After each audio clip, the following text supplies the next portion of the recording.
I just got back from my New Year's resolution goal of running every day, and I'm actually doing well for right now. Of course, it's only the first week of January, so we'll see how things go and how long I can keep it up. But for now, I'm gonna just take joy in my success because tomorrow is another day.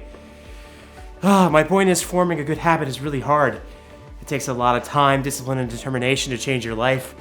And I don't know about you, but the virtues I just listed don't come naturally in my life. I'm a lot better at instant gratification, comfort, and ease. Man, oh man, do I wish a good habit was as natural to do as the bad. That's why a little part of me gets frustrated. Okay, a big part of me gets frustrated when I read 1 Chronicles 16:11. It says, "Seek the Lord in his strength. Seek his presence continually." That verse is supposed to get me excited. It lays out a yellow brick road to joy, because if I'm seeking the Lord all the time, that has to lead to a good place, right? But most of the time, I find myself seeking everything and anything other than the Lord. What if something else was driving me to jog every day instead of mere self-improvement?